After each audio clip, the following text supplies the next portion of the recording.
بسم اللہ الرحمن الرحیم۔ السلام علیکم ورحمۃ اللہ وبرکاتہ۔ آج ہم آپ کے سامنے نبی پاک صلی اللہ علیہ وآلہ وسلم کی دوسری بیٹی، دوسری شہزادی، دوسری پری حضرت رقیہ رضی اللہ تعالیٰ عنہ کے بارے میں ذکر کریں گے۔ اس سے پہلے ہم نبی پاک صلی اللہ علیہ وآلہ وسلم کی سب سے بڑی بیٹی کا ذکر کر چکے ہیں، جن کا نام حضرت زینب رضی اللہ تعالیٰ عنہ تھا، اور حضور پاک صلی اللہ علیہ وسلم کی دوسری بیٹی کا نام حضرت رقیہ رضی اللہ تعالیٰ عنہ تھا، جن کا آج ہم ذکر کریں گے۔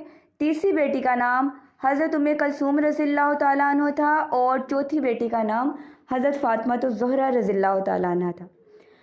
آج ہم نبی پاک صلی اللہ علیہ وسلم کی دوسری بیٹی کا ذکر کرنے جا رہے ہیں۔ نبی پاک صلی اللہ علیہ وسلم کی دوسری شہزادی جو تھی حضرت رقیہ رضی اللہ تعالیٰ عنہ، یہ بھی حضرت خدیجہ رضی اللہ تعالیٰ عنہ سے پیدا ہوئیں، یعنی کہ ان کی والدہ بھی حضرت خدیجہ رضی اللہ تعالیٰ عنہ تھی۔ نبی پاک صلی اللہ علیہ وآلہ وسلم پر جب نبوت نازل ہوئی تھی، جب ان کو نبوت دی گئی تھی، ان سے یہ 7 سال پہلے پیدا ہوئیں۔ حضرت زینب رضی اللہ تعالیٰ عنہ نبوت سے 10 سال پہلے پیدا ہوئی ہیں، اور حضرت رقیہ رضی اللہ تعالیٰ عنہ نبوت سے 7 سال پہلے پیدا ہوئی ہیں۔ نبی پاک صلی اللہ علیہ وآلہ وسلم کی عمر جس وقت حضرت زینب رضی اللہ تعالیٰ عنہ پیدا ہوئیں تب 30 سال تھی، اور جب حضرت رقیہ رضی اللہ تعالیٰ عنہ پیدا ہوئی ہیں تو 33 ایئرس کی تھی، یعنی کہ 33 سال کی تھی۔ حضرت رقیہ رضی اللہ تعالیٰ عنہ حضرت زینب رضی اللہ تعالیٰ عنہ سے 3 سال چھوٹی تھی۔ ان کا پہلا نکاح عتبہ بن ابو لہب سے ہوا تھا۔ ابو لہب وہی ہیں جنہوں نے نبی پاک صلی اللہ علیہ وآلہ وسلم کو بہت زیادہ تکالیف دی تھی۔ ان کے 2 بیٹوں کا نکاح نبی صلی اللہ علیہ وسلم کی 2 بیٹیوں کے ساتھ ہوا تھا، ان میں سے ایک بیٹی یہ تھی۔ جب سورۃ تبت یدا ابی لہب وتب نازل ہوئی تھی، یعنی کہ ہاتھ ٹوٹ جائیں ابی لہب کے، تو عتبہ نے اپنے باپ ابی لہب کے حکم کے مطابق حضرت رقیہ رضی اللہ تعالیٰ عنہ کو طلاق دے دی۔ حضرت رقیہ رضی اللہ تعالیٰ عنہ کا صرف نکاح ہی ہوا تھا، ابھی رخصتی نہیں ہوئی تھی۔ چند دن بعد حضرت عثمان بن عفان رضی اللہ تعالیٰ عنہ نے اسلام قبول کیا۔ وہ نہایت صالح اور نہایت ہی نیک نوجوان تھے۔ حضور پاک صلی اللہ علیہ وآلہ وسلم نے اپنی دامادی کے لیے انہیں منتخب کیا۔ حضرت عثمان رضی اللہ تعالیٰ عنہ کی اپنی بھی دلی خواہش یہی تھی۔ آخر نبی پاک صلی اللہ علیہ وسلم کے داماد بننا کوئی معمولی بات تو نہیں تھی، تو یہ بہت بڑی اللہ تعالیٰ کی طرف سے یہ انعام تھا جو حضرت عثمان رضی اللہ تعالیٰ عنہ کے حصے میں آیا۔ حضرت عثمان رضی اللہ تعالیٰ عنہ جو تھے، ان کے ساتھ جب حضرت رقیہ رضی اللہ تعالیٰ عنہ کی شادی ہوئی، اور یہ شادی مکہ ہی میں ہوئی۔ مکہ میں کفار نے مسلمانوں کو بہت زیادہ تنگ کیا، بہت زیادہ ستایا، تو حضور صلی اللہ علیہ وآلہ وسلم نے حضرت عثمان رضی اللہ تعالیٰ عنہ اور حضرت رقیہ رضی اللہ تعالیٰ عنہ کو ہجرت کرنے کی اجازت دے دی، اور یہ لوگ حبشہ چلے گئے۔ حضور پاک صلی اللہ علیہ وآلہ وسلم کو معلوم ہوا تو آپ صلی اللہ علیہ وآلہ وسلم نے فرمایا، ابراہیم علیہ السلام اور لوط علیہ السلام کے بعد عثمان رضی اللہ تعالیٰ عنہما پہلے شخص ہیں جنہوں نے خدا کی راستے میں اپنی بیوی کے ساتھ ہجرت کی، یعنی کہ اپنی ود فیملی جو ہجرت تھی۔ یہ 2 نبیوں کے بعد پہلے صحابی ہیں جن کی ہجرت یہ ثابت ہوتی ہے۔ کچھ عرصہ بعد حضرت عثمان رضی اللہ تعالیٰ عنہما اور حضرت رقیہ رضی اللہ تعالیٰ عنہ واپس مکہ تشریف لے آئے، لیکن کفار کی ایذا رسانیوں میں کوئی کمی نہیں آئی تھی، بلکہ وہ پہلے سے بھی زیادہ بڑھ چکی تھی، یعنی کہ تکالیف میں اضافہ کر دیا گیا تھا۔ چنانچہ وہ دوبارہ حبشہ کی طرف ہجرت کر گئے۔ جب کچھ عرصہ تک نبی پاک صلی اللہ علیہ وآلہ وسلم کو ان کی کوئی بھی خبر نہ ملی، تو حضور صلی اللہ علیہ وسلم کو بہت زیادہ فکر ہوئی۔ ایک دن کسی عورت نے آ کر آپ صلی اللہ علیہ وآلہ وسلم کو خبر دی کہ میں نے حضرت عثمان رضی اللہ تعالیٰ عنہما اور رقیہ رضی اللہ تعالیٰ عنہ کو باخیریت اور صحیح حالت میں دیکھا ہے، جس پر نبی پاک صلی اللہ علیہ وسلم کو اطمینان ہو گیا۔ ہمارے پاس جو اسلامی ہسٹری موجود ہے وہ ہمارے لیے کچھ چیزیں بھی چھوڑ کر جاتی ہے۔ یہاں پر یہ بات ہمیں پتہ چلتی ہے، میرے خیال میں اسلام میں ضد نہیں کرنی چاہیے، بات کو سمجھنے کی کوشش کرنی چاہیے۔ نبی پاک صلی اللہ علیہ وآلہ وسلم کو حضرت عثمان رضی اللہ تعالیٰ عنہما اور حضرت رقیہ رضی اللہ تعالیٰ عنہ کے بارے میں جب فکر ہوئی تھی تو ان کو خبر نہیں ملی۔ اگر نبی پاک صلی اللہ علیہ وآلہ وسلم کے پاس غیب کا علم ہوتا تو وہ پریشان کیوں ہوتے؟ وہی ایسا ذریعہ تھا جس کے ذریعے نبی پاک صلی اللہ علیہ وسلم کو انفارمیشن دی جاتی تھی، اور وہ اللہ کی طرف سے آتی تھی۔ وہی کے علاوہ نبی پاک صلی اللہ علیہ وآلہ وسلم کے پاس غیب کا علم موجود نہیں تھا۔ اس کا ثبوت یہاں سے بھی ملتا ہے۔ کافی عرصہ بعد حبشہ میں قیام کرنے کے بعد حضرت عثمان رضی اللہ تعالیٰ عنہ کو جب خبر ملی کہ حضور صلی اللہ علیہ وآلہ وسلم مدینہ منورہ کی طرف ہجرت کرنے والے ہیں، چنانچہ وہ بھی کچھ دوسرے مسلمانوں کے ساتھ حضرت رقیہ رضی اللہ تعالیٰ عنہ کے ساتھ مکہ تشریف لے آئے، اور پھر چند دن کے بعد حضور پاک صلی اللہ علیہ وآلہ وسلم کی اجازت سے حضرت رقیہ رضی اللہ تعالیٰ عنہ کے ہمراہ ہجرت کر کے مدینہ چلے گئے۔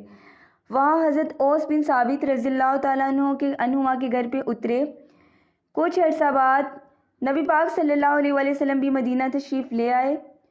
2 ہجری میں حضرت رقیہ رضی اللہ تعالیٰ عنہ کو چیچک نکلی۔ اس وقت حضور پاک صلی اللہ علیہ وآلہ وسلم بدر جانے کی تیاری کر رہے تھے، یعنی کہ جنگ بدر کی تیاری ہو رہی تھی اور نبی پاک صلی اللہ علیہ وسلم جنگ پہ روانہ ہونے والے تھے۔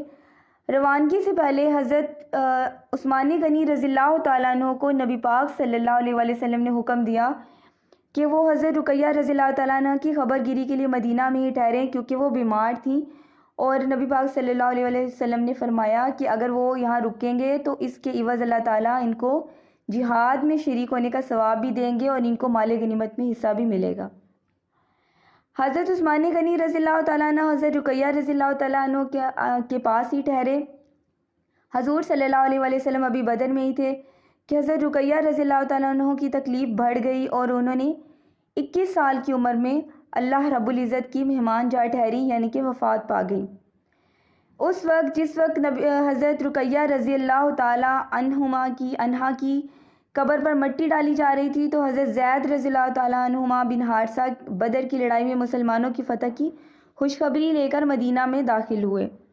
اس سے یہ بات پتہ چلتی ہے کہ نبی پاک صلی اللہ علیہ وآلہ وسلم کی زندگی بہت زیادہ تکلیفوں، بہت زیادہ آزمائشوں سے گزری ہے، اور جتنے ہی وہ اللہ کے زیادہ قریب تھے اتنا ہی زیادہ انہوں نے اس دنیا کے اندر آزمائشیں زیادہ دیکھی ہیں۔ آپ دیکھیں کہ ایک طرف جنگ کی خوشخبری ہے اور مدینہ میں انٹر ہو رہے ہیں، اور دوسری سائڈ پہ قبر پہ مٹی ڈالی جا رہی ہے۔ نبی پاک صلی اللہ علیہ وآلہ وسلم کو جب اپنی لخت جگر کی وفات کی اطلاع ملی تو آپ کو بہت زیادہ غم ہوا۔ یہاں پر بھی یہ بات پتہ چلتی ہے کہ اگر نبی پاک صلی اللہ علیہ وآلہ وسلم کو غیب کا علم ہوتا تو ان کو یہ بات پتہ ہوتی کہ میری بیٹی نے وفات پا جانا ہے اور میں جنگ میں جا رہا ہوں، تو یہ چیزیں ثابت کرتی ہیں کہ نبی پاک صلی اللہ علیہ وسلم کو غیب کا علم نہیں تھا۔ میں پھر سے کہنا چاہوں گی کہ اسلام جو ہے وہ ضد کی بنیاد پر نہیں ہے، بات کو سمجھنے کی کوشش کرنی چاہیے۔ ہمارا دین جو ہے وہ کھلے دل کا مالک تھا، تو کھلے دل کے ساتھ اسلام کو ماننا چاہیے۔ اگر کوئی دلیل ملتی ہے تو ضد نہیں کرنی چاہیے۔ نبی پاک صلی اللہ علیہ وآلہ وسلم جب حضرت رقیہ رضی اللہ تعالیٰ عنہ کی قبر پر تشریف لے گئے تو فرمایا کہ بہت زیادہ غم زدہ ہو گئے۔ عثمان بن مظعون رضی اللہ تعالیٰ عنہ کا ذکر کیا اور کہا کہ اب تم بھی ان سے جا ملو۔ یہ عثمان بن مظعون رضی اللہ تعالیٰ عنہ جو تھے یہ ان صحابیوں میں سے تھے جنہوں نے سٹارٹ میں مدینہ میں وفات پائی تھی، یعنی کہ حضرت عثمان بن عفان رضی اللہ تعالیٰ عنہ نہیں تھے۔ حضور صلی اللہ علیہ وآلہ وسلم کی ارشاد پر جب وفات کی اطلاع عام ہوئی تو عورتوں میں کوہرام مچ گیا، عورتوں نے رونا شروع کر دیا۔ حضرت عمر رضی اللہ تعالیٰ عنہ نے انہیں منع کیا۔ حضور صلی اللہ علیہ وسلم نے فرمایا عمر رضی اللہ تعالیٰ عنہما انہیں رونے دو، دل اور آنکھ کے رونے میں کوئی حرج نہیں ہے، البتہ نوحہ اور بین سے بچنا چاہیے، یعنی کہ چیخیں مارنے، دھاڑے مار مار کر رونا اور اپنے آپ کو پیٹنا، اس کی اجازت نہیں ہے، البتہ رونے کی اجازت موجود ہے جو بغیر آواز کے ہونا چاہیے۔ حضرت فاطمہ الزہرا رضی اللہ تعالیٰ بھی اپنی بہن کی قبر پر تشریف لائیں اور قبر کے کنارے میں بیٹھ کر رونے لگیں۔ کتنے دکھ کی بات ہے کہ دیکھیں نبی پاک صلی اللہ علیہ وسلم کی اولاد جو تھی وہ بھی بہت زیادہ آزمائشوں میں گئی ہے۔ اس سے یہ بات پتہ چلتی ہے کہ دنیا سجن المومن و جنت الکافر، مومن کے لیے دنیا جو ہے وہ قید خانہ ہے اور کافر کے لیے جنت ہے، تو اس لیے جو لوگ جتنا زیادہ اللہ کے قریب ہوتے ہیں ان کو اتنی زیادہ تکالیف بھی زیادہ آتی ہیں۔ حضور صلی اللہ علیہ وآلہ وسلم نے اپنی مبارک چادر کے کناروں سے اپنی بیٹی کے آنسو پونچھے۔ حضرت فاطمہ رضی اللہ تعالیٰ عنہ کو خاموش چپ کروانے کے لیے، ان کو حوصلہ دینے کے لیے اپنی چادر سے ان کے آنسو کو صاف کیا۔ حضرت رقیہ رضی اللہ تعالیٰ عنہ کے قیام حبش کے دوران میں ان کے ہاں اللہ رب العزت نے ایک بیٹا دیا، ایک بیٹا جس کا نام انہوں نے عبداللہ رکھا۔ اسی بیٹے کی نسبت سے حضرت عثمان رضی اللہ تعالیٰ عنہما نے اپنی کنیت ابو عبداللہ اختیار کی تھی۔ حضرت عبداللہ رضی اللہ تعالیٰ عنہ جو کہ حضرت رقیہ رضی اللہ تعالیٰ عنہ اور حضرت عثمان رضی اللہ تعالیٰ عنہ کے بیٹے تھے، ان کی عمر ابھی 6 سال کی تھی کہ ایک مرغ نے ان کی آنکھ میں چونچ ماری جن سے ان کا چہرہ متورم ہو گیا، یعنی کہ سوج گیا، اور اس تکلیف کی وجہ سے جمادی الاول 4 ہجری میں انہوں نے وفات پا لی، یعنی کہ آگے سے وہ جو بیٹا تھا وہ بھی کچھ عرصے بعد یعنی کہ 6 سال بعد وہ بھی وفات پا گیا۔ حضور صلی اللہ علیہ وآلہ وسلم نے نماز جنازہ پڑھائی اور حضرت عثمان رضی اللہ تعالیٰ عنہ نے قبر میں اتارا۔ یہ حضرت عثمان رضی اللہ تعالیٰ عنہ وہ حضرت عثمان غنی رضی اللہ تعالیٰ عنہ ہیں جنہوں نے کنواں بھی خرید کے دیا تھا اور جنہوں نے مال کے ذریعے بہت زیادہ اسلام کی مدد کی ہے۔ حضرت رقیہ رضی اللہ تعالیٰ عنہ اور حضرت عثمان رضی اللہ تعالیٰ عنہ میں بہت زیادہ محبت تھی۔ ان کے تعلقات اتنے خوشگوار اور اتنے مثالی تھے کہ لوگوں میں یہ مقولہ مشہور تھا، میں اس کو اردو میں ٹرانسلیٹ کروں گی، یعنی رقیہ اور عثمان رضی اللہ تعالیٰ عنہ سے بہتر میاں بیوی کسی انسان نے نہیں دیکھے، رضی اللہ تعالیٰ عنہما، اللہ ان سے راضی ہوں۔ کتنے خوش قسمت تھے وہ لوگ جن کے لیے قرآن میں بھی یہ اتارا گیا ہے کہ اللہ تعالیٰ ان سے راضی ہیں اور وہ اللہ تعالیٰ سے راضی ہیں۔ اللہ رب العزت ہمارے اعمال اس طرح سے کر دیں کہ کل قیامت والے دن ہم بھی ان کے ساتھ جا کر ملیں اور ہمیں ان کو دیکھنا اور ان سے ملاقات نصیب ہو، آمین۔ میری کوشش ہوتی ہے کہ میں فل سپیڈ کے ساتھ آپ کو یہ انفارمیشن دوں تاکہ جن کے پاس وقت کم ہوتا ہے وہ بھی سن سکیں، اور ہم پہ یہ فرض ہے کہ ہم اہل بیت کے بارے میں جانیں اور اپنی آنے والی نسلوں کو بتائیں۔ تو میں اپنی سٹوریز کو چھوڑ کر یہ صرف اسی لیے اپلوڈ کر رہی ہوں کیونکہ میری کوشش یہ ہے کہ ہمارے پر یہ انفارمیشن زیادہ سے زیادہ لوگوں تک پہنچ سکے۔ آپ بھی کوشش کریں اس کو زیادہ سے زیادہ لوگوں تک شیئر کریں، چینل کو سبسکرائب کریں، لائک کریں، شیئر کریں، اور سبسکرائب کرنے کے ساتھ ساتھ آپ نے بیل آئیکن کو بھی پریس کرنا ہے، اس لیے تاکہ جو بھی نئی نوٹیفیکیشن یا جو بھی سٹوری اپلوڈ ہوگی وہ آپ تک آسانی سے آ سکے۔ جزاک اللہ خیر، احسن الجزا فی الدنیا والآخرہ۔ لا إله إلا الله، لا إله إلا الله، لا إله إلا الله، لا إله إلا الله۔